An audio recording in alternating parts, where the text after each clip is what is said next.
Hello, hello, good afternoon, everybody. My name is Nathalie Baaklini. I'll be joining you today. I'm be your moderator. Over the past few years, I've had the opportunity of working on projects between Mexico and Canada in the fields of marketing in order to collaborate between the entrepreneurs of the creative industry in both countries. And so it's an honor for me to be able to be a part of the Creative Panorama, which is a project that the government of Canada, through its embassy here in Mexico, in which it selected CENTRO to be able to have a map of the national creative ecosystem and to gather data regarding the main stakeholders in graphic design, editorial design, textile and fashion design, as well as interactive media, audiovisual media, and performing arts. It will be very useful to be able to encourage synergies and explore business opportunities for Canadian companies in the creative ecosystem of Mexico. Today, we're currently in a cycle of webinars aimed at Canadian companies that are interested in familiarizing themselves with the Mexican creative industry. Remember that the official language of the webinar is Spanish, but there will be simultaneous interpretation available in English and in French. At the end of the session, we'll have a 10-minute Q&A session so that the audience can ask their questions. So please, if you have any questions, be so kind as to put them in the Q&A box at the bottom of the screen. And this will have an interactive session at the end so that we can answer your questions. With that, we'd like to start this conversation by, first of all, thanking the representatives of the Government of Canada for joining us. I'd like to welcome Ernesto Miranda, who is the trade delegate, as well as the Cultural Affairs Officer at the Canadian Embassy in Mexico. Thank you for joining us, Ernesto. Welcome.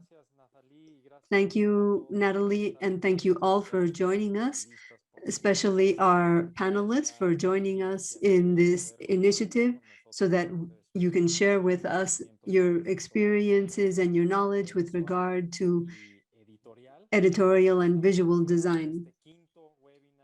This is the fifth webinar in a series of webinars to learn a little bit more about the Mexican market, so Canadian companies can familiarize themselves with the Mexican market. At the end, there will be a report published for all of the sectors, and it will probably be ready by midsummer that we hope to be able to share with you. As you probably already know, the editorial or rather the publishing and visual design sector is very active here in Mexico. And with that, we've been able to work with them at the Canadian Embassy with some of these Mexican companies, especially for very important events that were held in the past prior to the pandemic, that is.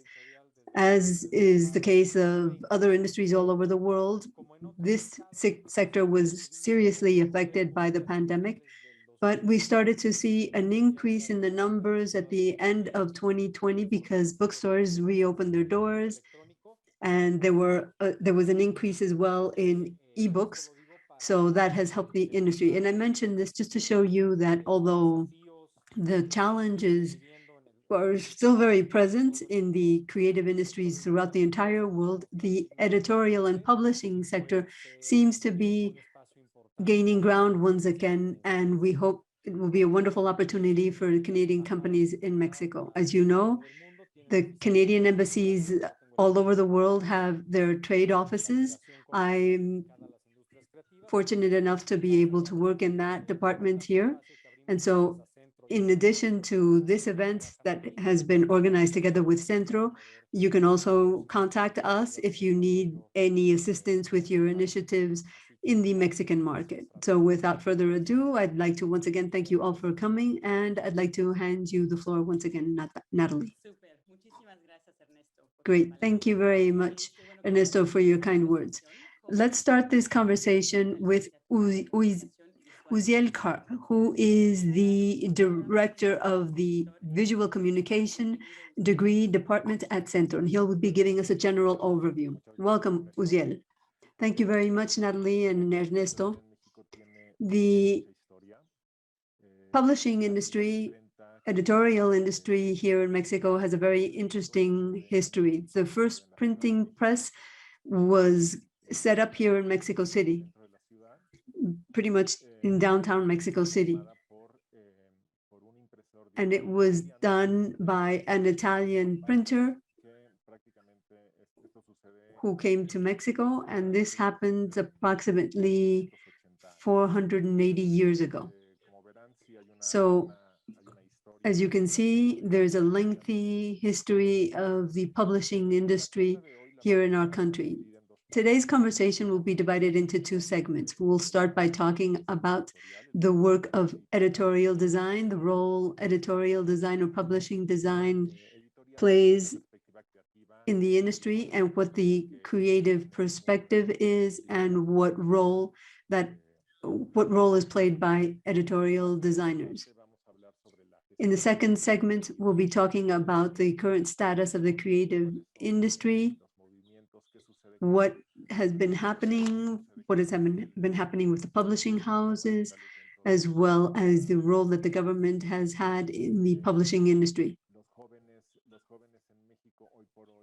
Youth in Mexico are currently very much interested in the creative industry, and the creative industry plays an important role in our economy. And what's more, it's one of the industries in which there are an increasing number of young people working.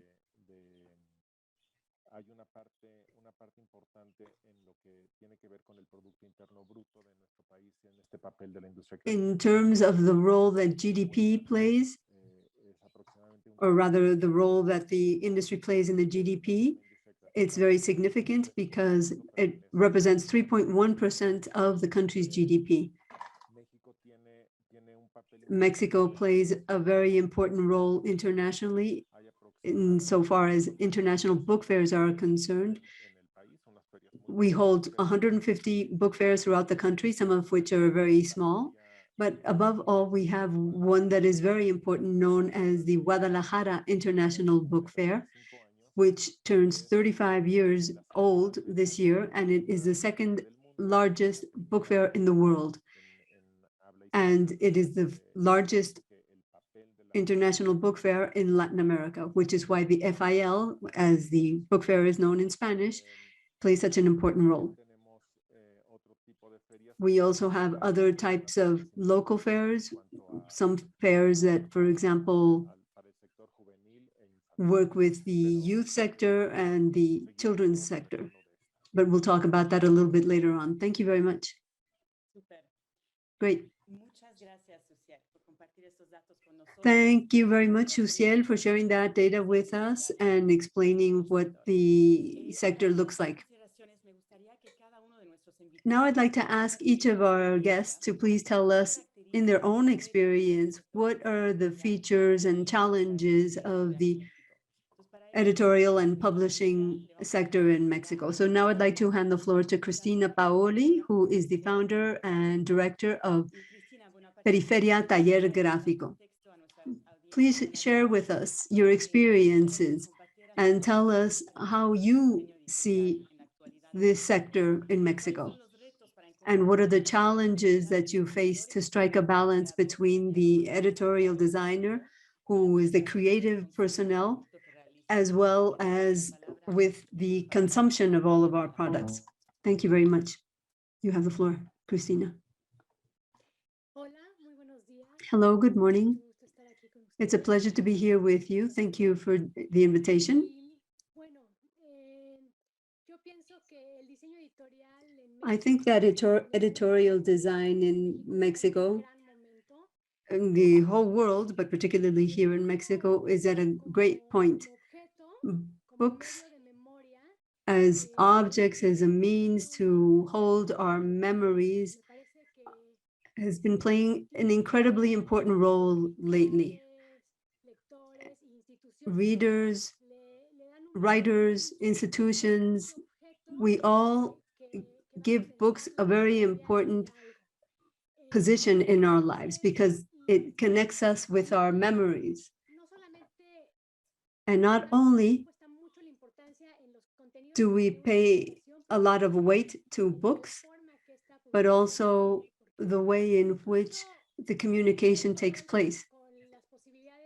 Now, for example, with all the technical options available to us with ebooks, for example, print format books nowadays are still very important because they can communicate so much of what we have inside of us. Currently, the role of editorial designers, visual designers is extremely important because it shows the importance of this object, which has so many things in it, that has follows a certain pace, that is going to tell stories that will go down in history.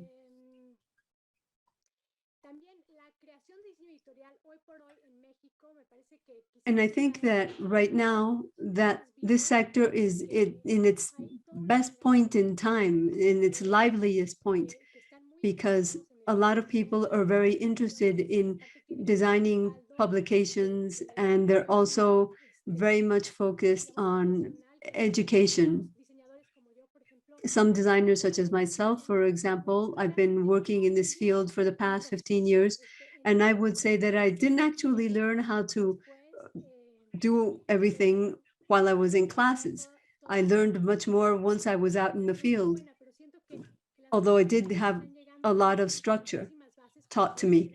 But I think that young people now have been taught much more than was being taught in the past. I think that the possibilities, the creative possibilities, and books in general recently have seen exponential growth because of the technical options we have, in which we can experiment with different types of materials and structures. And so books as an object, as an objet, have been greatly enriched recently, which is why it's so thrilling to be here now in this industry, because we have so many opportunities before us. So I think that that's basically what I would like to say. Super. Thank you very much, Cristina, for sharing your vision and your enthusiasm with us. Moving on with the event, we also have Santiago Fernández de Caleya, who is the director of Turner Libros Mexico. Welcome, Santiago. Could you please tell us your vision from the point of view of an international publishing house? Can you tell us how you've been working in the conceptualization, design, and production of projects?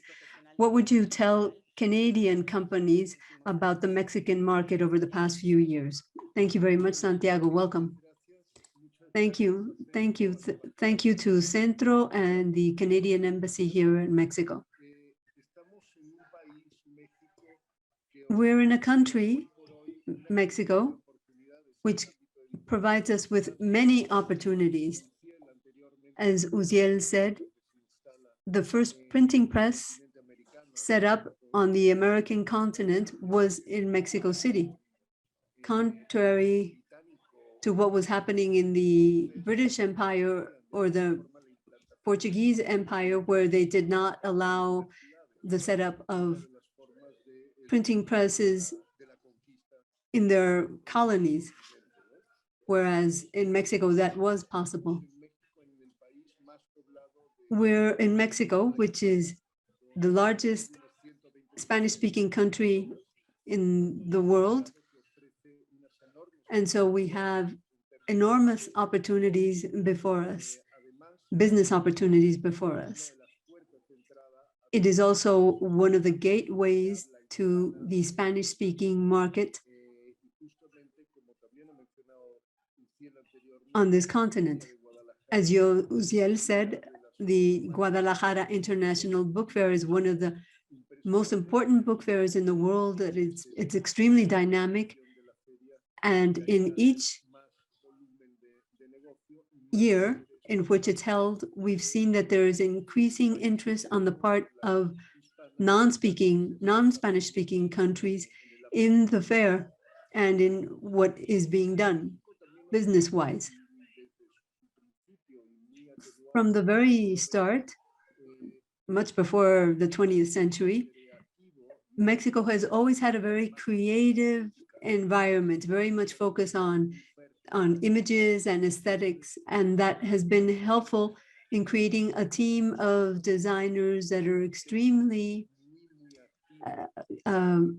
numerous, very active, highly dynamic, with wonderful interpersonal interaction. For example, I've always been interested in seeing the number of schools for the industry.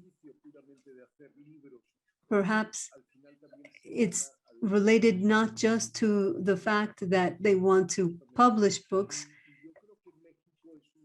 but they're also interested in the entire process.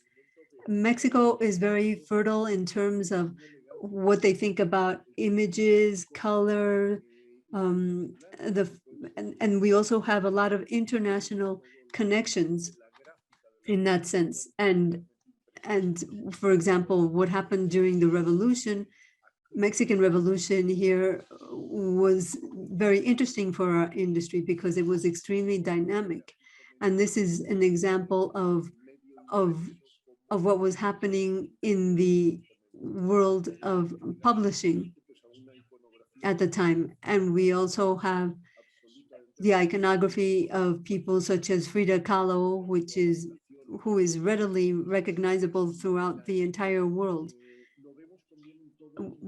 We've also seen it in other creative industries, in architecture, with people such as Luis Barragán, who has a wonderful combination of colors, and that has helped as well to increase the role that Mexico plays in the design world.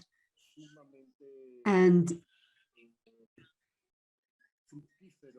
I think that that has led to a very fruitful and promising future for us.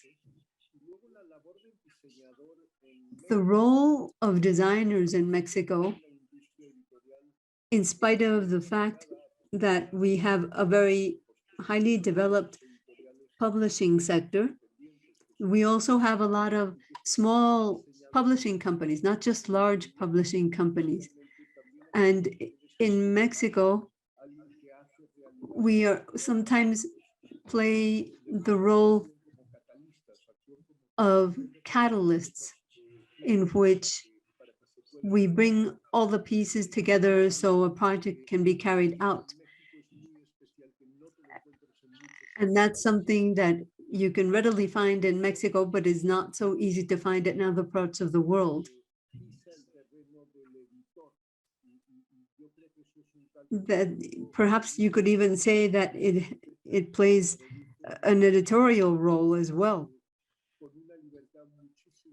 And that is because we have a lot of freedom, more so than in other countries where there's much more regulated. Graphic design, as applied to the publishing world, plays an important role because there's so much material to work with in Mexico in terms of content. Mexico plays an important role in the contemporary art world. Over the past 30 years, it has proven its position. And as I was saying, in the art world, here in Mexico, there is much backing given to these types of projects. And so most definitely, we have grown quite a bit. We've seen over the past 30, 50 years that activities in this industry have been on the rise. And that's something that is very encouraging and gives us great hope, in spite of the fact that the pandemic has hit us hard. It has hit all our publishing companies very hard. And I would say that over the past year, we suffered, but books took on an important role, especially illustrated books, because people were reading them so much. And so I'm sure that there are lots of things that we can do, that you can do with Mexico in that sense, working with our industry. Thank you very much, Santiago, for sharing your perspective. That sounds very interesting. To conclude,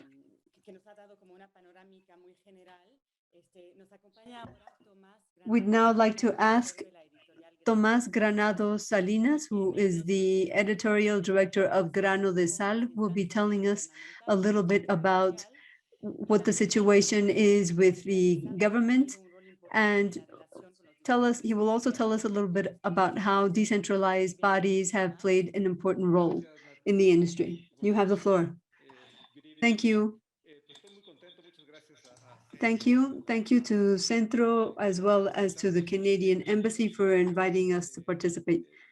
I think that beyond what we might be able to say with regard to the industry in Mexico,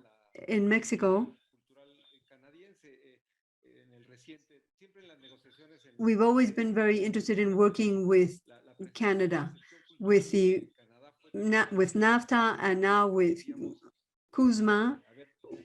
We've all been very interested in working with Canada, and I think that we have learned a lot of lessons over the years. I would like to make a quick description of the importance that the state has had in the book world in Mexico. In Mexico, there are several government organizations involved in the production, publishing, and distribution of books. During the 20th century, I'm not even going to refer to the 16th century, as was mentioned a little while ago, but over the past few years, Mexico has always played an important role. It provides free textbooks to all students in elementary school, and that has marginalized the private industry up to a point, because in other countries, for example, textbooks are printed by private companies, and they also publish fiction books and so on. But in Mexico, that's not the case. So then the state plays a very important role as the producer, seller, and distributor, as well as buyer of material. And because of our political system and because of how we work here in Mexico, there were a series of mechanisms in place to make sure that the Mexican publishing industry could survive. The state, as I said, has been playing an important role in the industry. But aside from that, there are very important Spanish companies that play an important role. Turner, as well as many others, such as Penguin Random House and Planeta, publishing companies. And so we have the private sector as well as the public sector.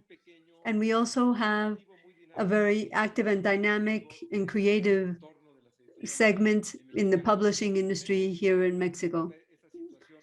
But you do always have to bear in mind that the two main players are the state, and then we have the Spanish publishing companies. Something that happens in Mexico is that we have a very small market. There are very few bookstores throughout the entire country. And obviously our country is much smaller than Canada, although we have a much bigger population. But in spite of that, we have an incredibly small number of bookstores or public libraries. Public libraries, which is where many people can read their books, either by going to the public library or buying books at private bookstores. And so those two are somewhat superficial. Those two forms of distribution are somewhat superficial. What we can say also is that we've, because of that, been forced to look for alternatives. 2 years ago with this new government, over the past 2 years with this new government, there have been fewer funds allocated to the purchase of books. And so there has been a drop in, or rather, we are no longer depending so much on the government helping us out, since they've pretty much disappeared from the scenario. And therefore we have had to find a new way to help the industry out.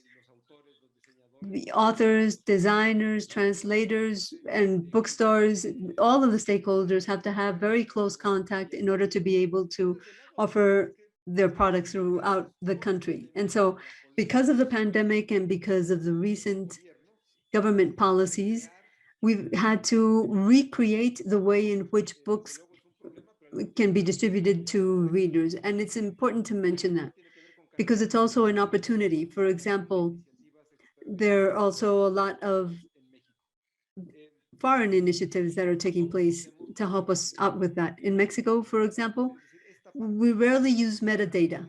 That boring part that's not connected to creativity and design, but those are very important because they help bookstores and libraries as well as readers to be able to find what they're looking for. A few years ago, there was a German company together with the National Chamber of the Publishing Industry here in Mexico reached an agreement to create a service known as Meta Books, which provides information regarding everything that's available in the market. And so because since in the past we weren't familiar with this whole concept of metadata, we have now moved on to a situation in which we are becoming more professional and being a little closer to our readers. In this very fragile market, where we do not have enough funds to be able to survive solely on our revenue, we have seen new initiatives that might be very technical, such as the one I just mentioned, or partnerships with others here in Mexico. I just wanted to say, therefore, that this crisis is putting us all to the test, and the ones that survive will be greatly strengthened. The industry, I'm sure, will be much more mature, but on the way, a lot of publishing companies will be lost. I would also like to refer to the fact that we've mentioned the International Book Fair in Guadalajara, which I say is extremely important when you have to be able to contact others, because it's the only fair that is not just aimed at selling books to readers. Rather, it also offers the possibility of speaking with different publishing companies, authors. Canada was one of the first to be invited to the fair back in 1996. I, for example, participated in a seminar in Banff with Canadian publishers a couple of years later, but then that link was lost. And so I think that the most important thing about the Guadalajara Book Fair is all the additional benefits to be had in going to the fair, in addition to just selling books. And with that, I would like to conclude my remarks, Nathalie. Thank you. I think Uzyel is now going to tell us a little bit more about the industry. Thank you very much, Tomás. Thank you, Nathalie. Thank you, Tomás.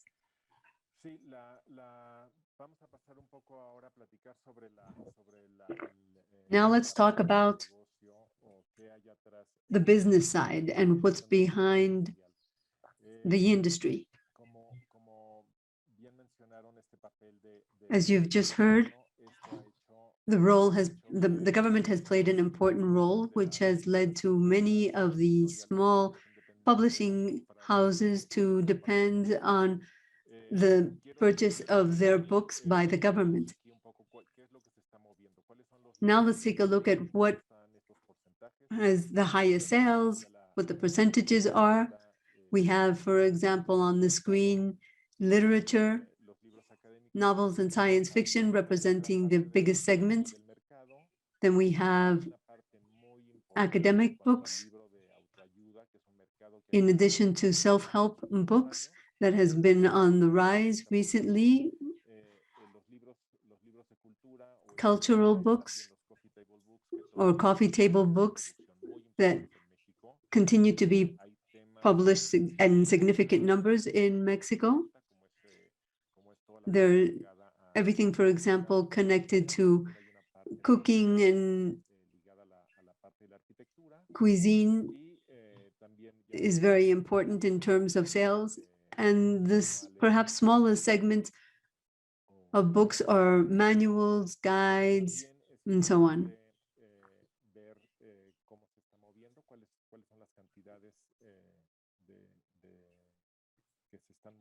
In terms of the funds, or rather the revenue obtained,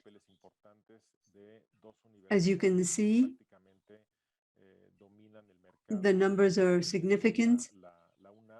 We have the National Autonomous University of Mexico, which has approximately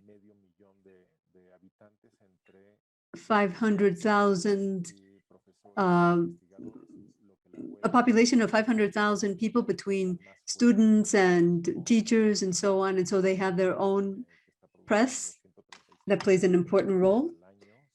As you can see up on the screen, they publish 136,500 books, more than 56,000 magazines, 35,000 catalogs, and more than 4,000 online titles.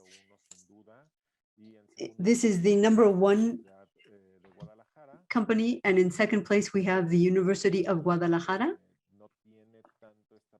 which perhaps doesn't sell as many journals or magazines or periodicals, but it also offers a lot of textbooks, and most recently their editorial publications have been on the rise. In Mexico, book sales don't just take place in bookstores. Currently, there are a lot of department stores or supermarkets that play a very important role in terms of book sales. We have approximately 1,900 shops that sell books, but bookstores themselves are very few in number. They tend to be chains available on the market, and this is something that we've seen is taking place. There are two different types of publishing companies. So on the one hand, we have the large transnational companies, but we also have approximately 400 small publishing companies in our country. We've also seen that production varies greatly. Small publishing companies publish a total of maybe 30 books a year, compared to the large publishing companies, which, by the way, have bought a lot of the traditional and smaller companies.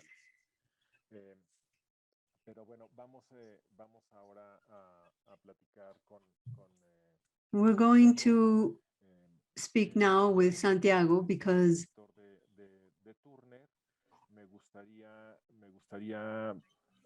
Santiago, I wanted to see if you could tell us a little bit about your publishing company. We know that your publishing company plays an important role in Mexico. So could you tell us what your role is with Mexican institutions? Have you ever looked into the possibility of co-editing books or working with government as well as non-government organizations? And also, can you tell us a little bit about the business side, the investments that have been made? And you also said that the pandemic has dealt the industry a big blow, but perhaps you could tell us a little bit about your outlook for the future. Thank you very much. Thank you very much, Uzyel.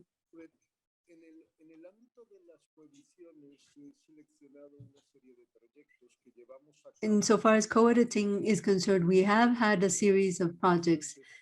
One which was very interesting was back in 2001, in which we started a collection with the FCE, which is the Fondo de Cultura Económico, which is a public organization and perhaps one of the biggest publishing houses in Spanish with a lengthy history,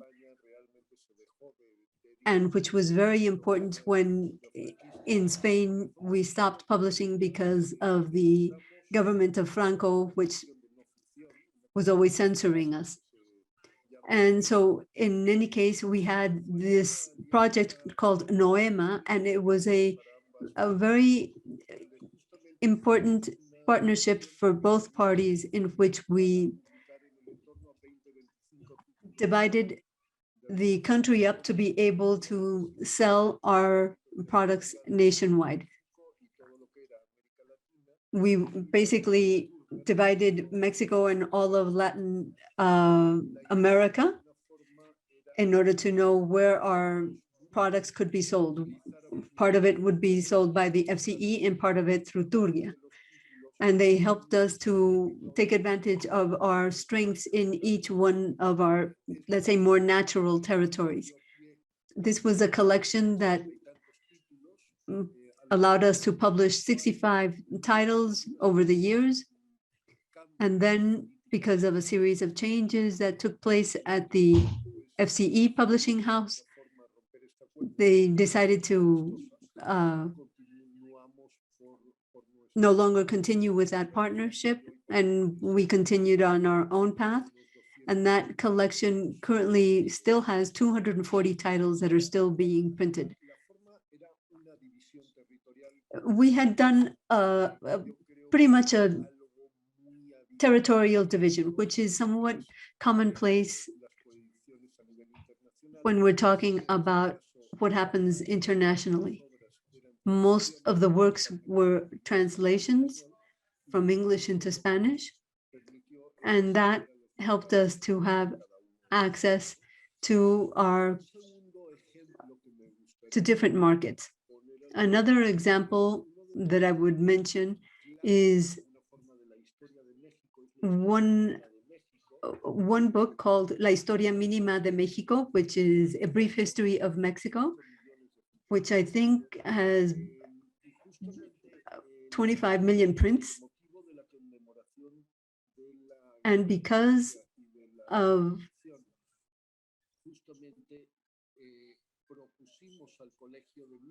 what we were trying to do, we reached an agreement with the Colegio de México to adapt it into a comic version, a graphic version of this very important book.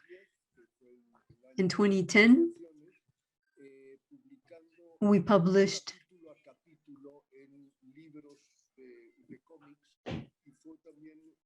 chapters in comic books, one by one. And it was a very successful project because we were able to reach an audience that we previously had not been able to do so with the book entitled Historia Mínima de México, A Brief History of Mexico. And after that, we managed to work together in order to provide others with a know-how so that they could adapt that type of technology. Francisco de la Mora was involved in that project because he was very familiar with the industry. And working with the Colegio de México, they were able to create this product that was extremely valuable. Just to give you an idea of what I'm talking about, those 8 books that we've published to date have sold, I think, 500,000 issues. And this is for the institutional sales, which is carried out by public institutions, as well as sales in bookstores.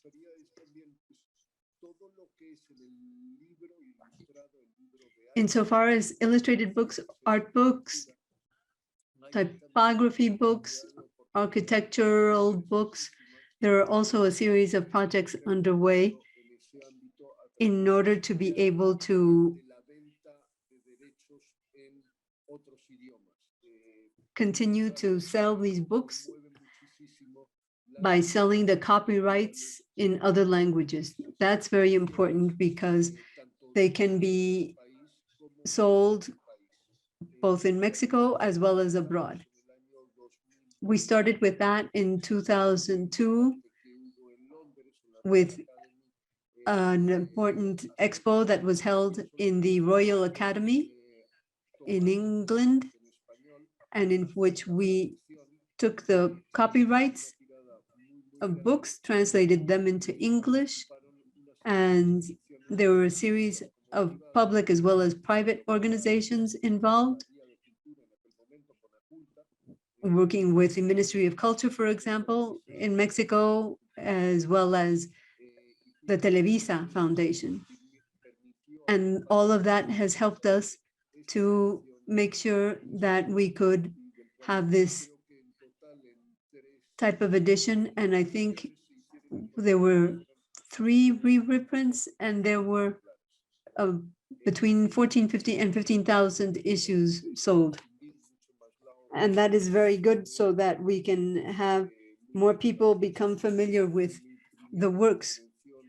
What's more, I mentioned earlier that there is a lot of interest on the part of foreigners in Mexico.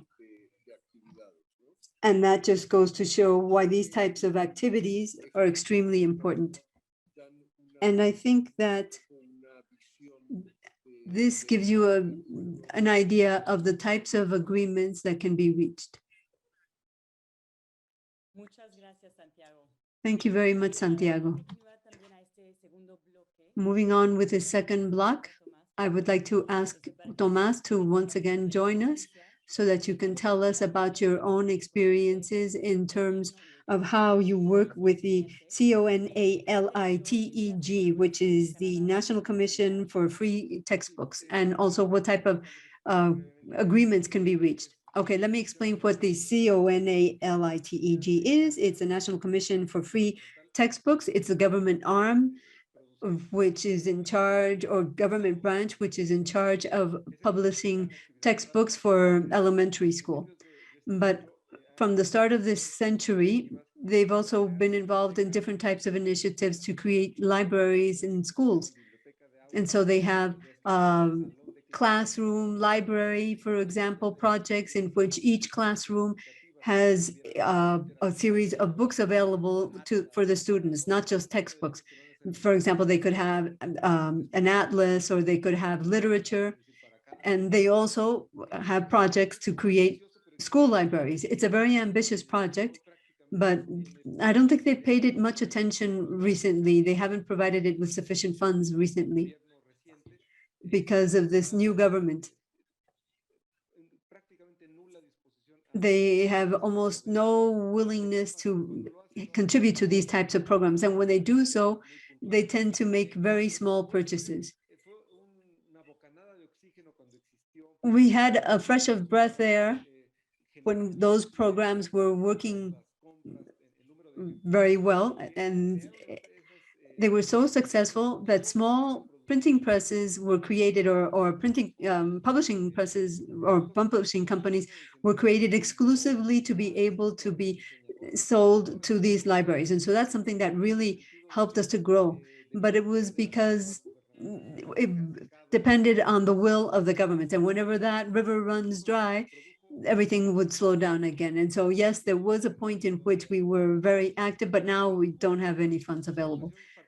And there's also a very interesting situation there, because it established a model to determine the costs at which the government would be buying these products. It's a model that was somewhat rational and was accepted by the industry on the whole. And I think it was very helpful in creating a production model, but it has affected what universities are endeavoring to do, as well as other organization. So right now, it's pretty much non-existent. And so what I would say is that for the remainder of this government or this administration, we won't be able to see such large investments. And so what publishing companies have had to do is they've had to find new ways of collaborating with others. Santiago referred to some very successful stories, and those are exceptional examples, probably because of the great quality offered by Turner Books. But I think that there are some other cases that you should be aware of, and that speak to the possibility of combining Canadian and Mexican production. One is a somewhat small project in terms of volume, but it also involved the FCE, Fondo de Cultura Económica, as well as Écrit de Forge, in which they created the Jaime Sabines and Kevin Lapointe Award or prize, which was given alternately to a Canadian poet and to a Mexican poet, a French-speaking poet. And so that was one thing that happened. It was somewhat symbolic. I mean, if you look at the numbers, I mean, compared to Santiago, you might think that there must have been a mistake because it was a very small project, but it was a good exercise in which we saw the weight and the importance of these types of collaborations. Another example I would point to is the fact that I published a book in which I bought the copyright from Hartley and Marx, which is in Vancouver. And we wanted to see if that publishing company could play a more important role here in Mexico. And they basically worked through the paper blanks, not so much books, but rather they were selling their notebooks more, blank books. And so that also speaks to the commercial efforts that have been tried here in Mexico. They were looking for somebody to, they were trying to find somebody who would buy their books, but they ultimately ended up selling their notebooks. And then there's another example I would like to refer to that CENTRO is involved in. I worked with the Simon Fraser University Master's Program in publishing, and I think that there's a field in which we haven't paid enough attention to, which is in publishing. And I think that that's something that could be done with academic institutions such as CENTRO. And so there are a lot of connections, I think, to be had so we can learn from each other. Especially Mexicans could learn from Canada, where I understand in British Columbia, you're highly developed in the field of publishing. So that's what I wanted to say. Thank you very much. Super. Thank you, Tomás. We're approaching the end of this conversation, and so I just wanted to make sure that the audience remembers that they can pose any questions or comments in the Q&A segment at the bottom of the screen, the Zoom screen, so that we can respond to any questions you might have. And before concluding this event, now we've seen that there are a lot of possibilities to be had with Mexican professionals, both on the creative and aesthetic side, as well as on the publishing side. I would like to once again ask Cristina to please tell us a little bit about, bearing in mind the contemporary world, contemporary art world, in which projects have you been involved that have had international significance, and how we can have dialogues between our countries?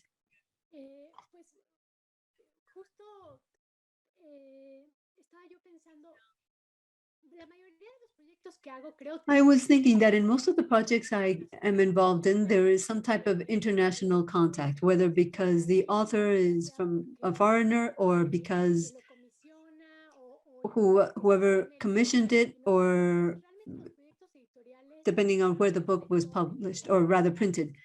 And so in what I do, we tend to have an international network involved. And I just wanted to refer to two specific cases. One is, for example, my collaboration with Francis Alice, who is a Belgian artist who became Mexican, and he's printed 4 books. This is the first one in which I was involved, and it was published in Brazil by Cossack Naifi Publishing House. It was a collaboration with Francis here in Mexico. We worked very closely on it. It's a book called Tornado, with dialogue, very complex context, rather text, with the different things that he did with regard to this subject, with collages, images, and so on. And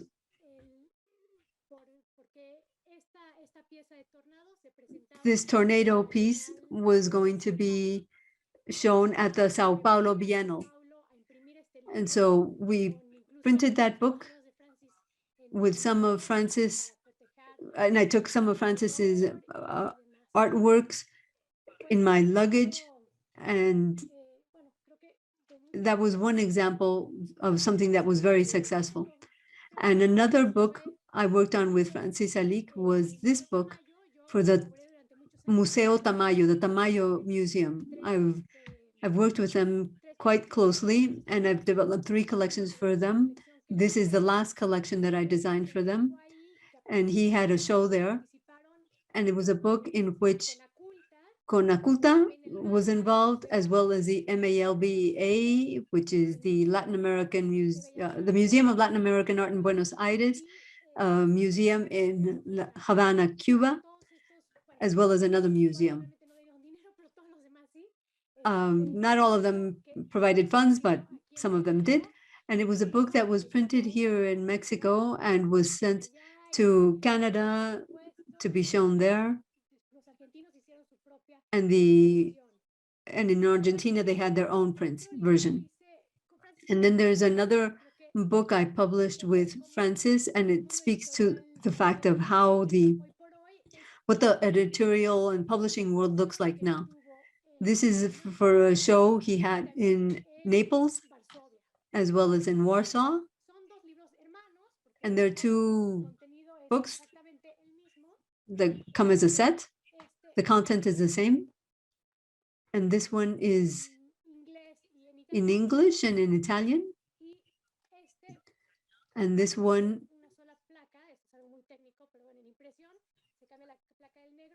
they changed the plate to black, and it's printed in English and in Polish. It was shown at the Museo Madres, which is in Naples, and it's distributed by Mondadori Electra. And this other one was shown in the Contemporary Art Museum in Poland, which was a collaboration of Italians, a combination of Italy, Poland, the US,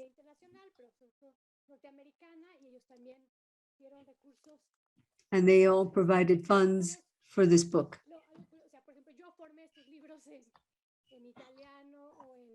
I worked on this in Italian, for example, although I didn't speak the language.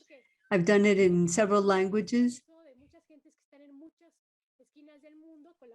And it's very interesting to see how companies from different parts of the world come together. And then the last one is this one, which was completely financed by the gallery in New York, but it's printed in London.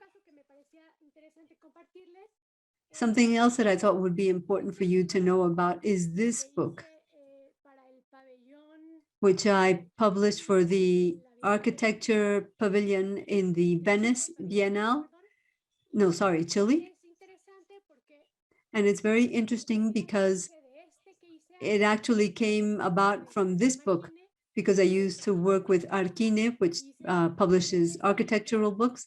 And so I designed this book, which is about an architectural school in Chile, in this place called Talca. It's a very interesting school with a teaching system that is very interesting because they work with materials and so on. And it's a way to do architecture in a very social fashion.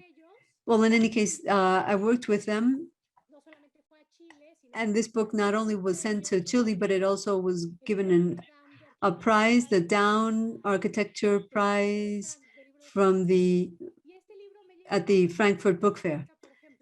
And that led to people from Talca contacting me when the Venice Pavilion was organized, in which we did this book, which was published both in English and as well. And it was done with a German publishing company. It was printed rather in Germany.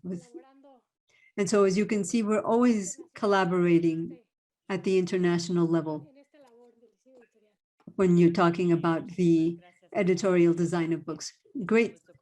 Thank you for sharing all of this with us. We've reached the end of the event. What's more, we've only got 3 minutes left. And so I just wanted to ask, please, nobody leave. Cristina, Tomás, Santiago, Uzyel. There are some questions that were already answered by you during your presentations. Thank you very much to everybody for your enthusiasm and for giving us your outlook with regard to the industry. Thank you. And there's a question. I don't know who could answer this question, which is, what is the best avenue for Canadian publishers to connect with publishers in Mexico for translation rights? I think the answer would be the Guadalajara Book Fair. But you have to prepare for the visit, is always the case. That is to say, you have to look at the catalogs and so on to see if there's any affinity. I mean, that would have been my response pre-pandemic.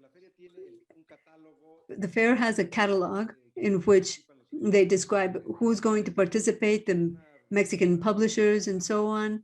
And so one way to get in would be the Guadalajara Book Fair, either through their site or, well, once we go back to normal, by going to the book fair itself. I totally agree with Tomás. For that type of need, most definitely the Guadalajara Book Fair is where everything is set in place. Everybody is willing and interested and looking for that type of opportunity. Remember that at the end, we'll be providing you with a report with all of the contact information of everybody in case you'd like to explore more possibilities. But we've only got a minute left. I don't know if there are any other questions, but above all, I would like to thank all of our guests, Cristina, Tomás, Santiago, Uzyel. I would also like to thank all of the audience, everybody who's logged on today for this webinar. I think that these opportunities of striking up a conversation are very important so that there can be more connections between our two countries in the creative sector. So hope to see you next time in the next webinar, in which we'll be talking about graphic and product design. Thank you once again for joining us and for being part of Panorama Creativo.